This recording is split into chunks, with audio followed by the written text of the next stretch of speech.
हर हर Mahadev. Good morning सभी को। महाशिवरात्रि की आप सभी को शुभकामनाएं। सारे काम हो चुके हैं, मैं नहा चुकी हूँ और यहाँ ये कान्हा जी के कपड़े दिखा रही हूँ आप लोग को मैं। उनके बदलने हैं ना आज। और यहाँ मैं हवन का सामान निकाल रही हूँ थोड़ा सा। हवन सामग्री होती है ना रेडीमेड बनी हुई, मैं वही ले रही हूँ और हवन करने के लिए। और ये आज मैं पहनने वाली हूँ साड़ी और इसका ये ब्लाउज ये मैं दिखा रही हूँ। पूजा की तैयारी मैं पहले से ही कर चुकी हूँ, मॉर्निंग में ही सब कुछ रेडी है, बस मेरा चेंज करना बाकी है। अब चेंज करके और थोड़ा सा तैयार होके, आज तो थोड़ा तैयार होना बनता ही है ना, महादेव की शादी है, कुछ तो स्पेशल होना ही चाहिए आज। पूजा के लिए मैं हो गई हूँ रेडी और यहाँ बैठ गई हूँ पूजा करने। बस यहाँ तो मुझे नहीं लगता बोलने की ज़्यादा ज़रूरत है। आप लोग देखिए बस किस तरह कर रही हूँ। मैं तो कुछ इस तरह से पूजा कर रही हूँ। आप लोग भी मुझे बताइएगा कि और आप लोग किस तरीके से या किस नियम से आप लोग पूजा करते हैं। मेरा मानना ये है कि पूजा के लिए नियम से ज़्यादा आपकी श्रद्धा और भावना की ज़रूरत है।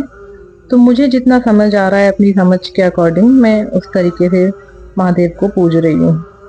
मैं यहाँ पर उनको गंगा जल और दही, दूध, घी और गुड़ से उनका अभिषेक कर रही हूँ।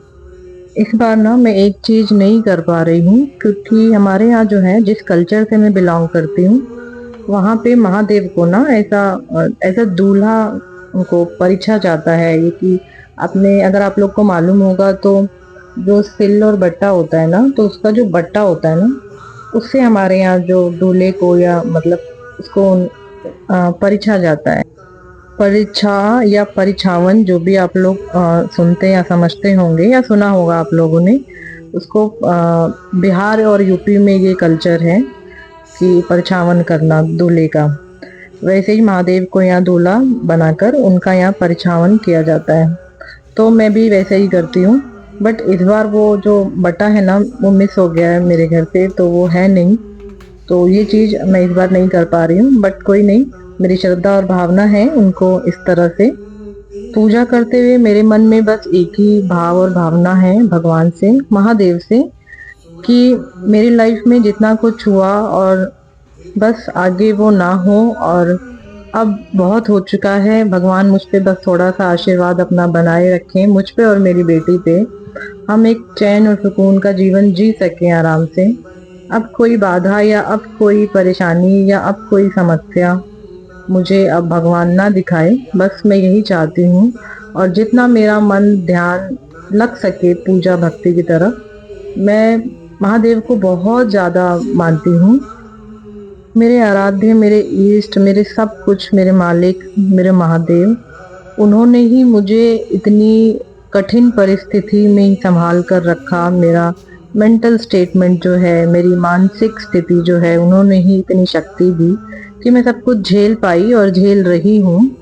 और बस उन्हीं की कृपा से मैं आज जो भी इस तरह से पूजा कर पा रही हूँ भगवान की। मैं साथ साथ ये भी चाहती हूँ कि आगे आने वाले टाइम में मैं इससे भी ज़्यादा और बड़े स्तर पर महाशिवरात्रि को सेलिब्रेट कर पाऊँ, मना पाऊँ अच्छे से। आज के दिन ये मैं कामना करती हूँ आप सभी के लिए, जो भी मेरा ये ब्लॉग देख रहे हैं या जिन्होंने भी मुझे मेरे चैनल को सब्सक्राइब किया है, कि महादेव उनकी भी सारी इच्छाएं पूर्ण करें। जैसा वो अपनी लाइफ में खुश रहना चाहते हैं, सबको उनकी खुशी मिले। बस आज के दिन के लिए मेरी यही शुभकामनाएं हैं आप लोगों के लिए।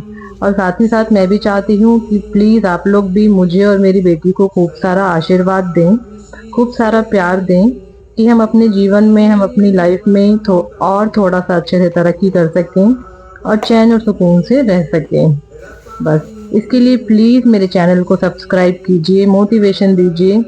मैं हर ब्लॉग में आप लोगों से रिक्वेस्ट कर रही हूँ, क्योंकि मुझे इस तरह के मोटिवेशन की आप लोग की बहुत ज़्यादा ज़रूरत है। मेरे लिए ये मेरा पहला त्यौहार है, पहला मेरी महाशिवरात्रि है पहली, जिसे मैं शांति से हम माँ बेटी आराम से अच्छे से कर पा रहे हैं। क्योंकि इससे पहले जितने भी त्यौहार गए हैं कुछ सालों में, मुझे नहीं मालूम चला क्या त्यौहार है, कैसा त्यौहार है। मैं कुछ भी नहीं कर पा रही थी, क्योंकि ना तो मेरी मानसिक स्थिति ठीक थी और ना ही मेरी फाइनेंशियली कंडीशन अच्छी थी। अभी जो महादेव ने जितना दिया है उसके लिए उनको कोटि कोटि धन्यवाद। मैं हमेशा आभारी रहूंगी, मैं हमेशा नतमस्तक रहूंगी महादेव के आगे। पूजा हो चुकी है, बस हम माँ बेटी मिलकर हवन कर रहे हैं। पूजा जो है ना, मैं घर के हॉल में कर रही हूँ, क्योंकि बाहर जो मैंने महादेव को स्थापित किया है ना, वहाँ डेली पूजा आप कर सकते हैं बैठ के, पर महाशिवरात्रि की पूजा थोड़ी लंबे समय तक की होती है और थोड़ा ज़्यादा स्पेस चाहिए होता है ना, इसलिए मैं उनको हॉल में लाकर ही उनकी पूजा कर रही हूँ।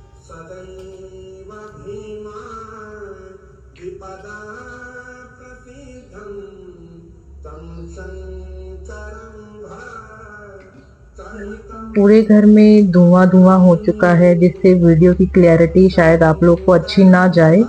और एक प्रॉब्लम और है इस घर में, जैसा कि मैंने बता रखा है आप लोग को कि यहाँ सनलाइट बहुत ज़्यादा आती है पूरे घर में। सनलाइट की वजह से कैमरे और जो अंदर की जो लाइट है, ट्यूबलाइट है, उसका रिफ्लेक्शन कुछ ऐसा आता है ना कि वो कुछ ब्लर हो जाता है वीडियो पूरा, या फिर वो ऐसा एकदम वाइट वाइट सा ऐसा रिफ्लेक्शन आता है उसका।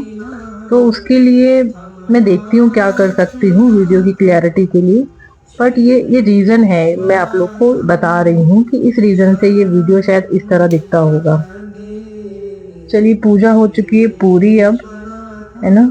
आज की पूजा बस हो चुकी है अच्छे से। अब रात की पूजा रहेगी थोड़ी सी, बट अभी, और आज का मेरा फास्ट है।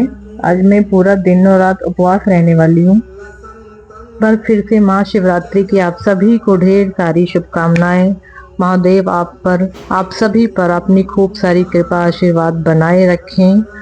और मैं सबके लिए, स्पेशली विमेन्स के लिए बस इतना ही बोलना चाहूँगी महादेव से कि हर विमेन को भगवान आप इतना आशीर्वाद देना कि कोई भी विमेन कभी भी किसी पर भी इमोशनली और फाइनेंशियली डिपेंड ना हो, बिल्कुल ना हो। वो इतनी कैपेबल हो कि वो खुद को और अपने खुद की लाइफ को खुद से संभाल सके।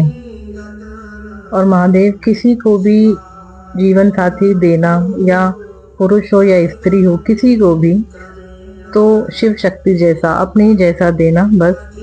अगर ये आशीर्वाद आपने सब पे बनाया ना अपना, तो सबकी लाइफ, मुझे नहीं लगता कि किसी की लाइफ इतनी खराब हो सकती है। सब कुछ आराम से झेला जा सकता है, सारी परिस्थितियों का सामना किया जा सकता है, अगर एक लाइफ पार्टनर अच्छा है तो। होने के बाद बस मैं यहाँ बना रही हूँ अपने लिए ब्लैक टी, और स्माइली ने बनाई है मैगी अपने लिए। उसको भूख लगाई थी पूजा करते करते, थोड़ा टाइम तो ज़्यादा हो ही गया था।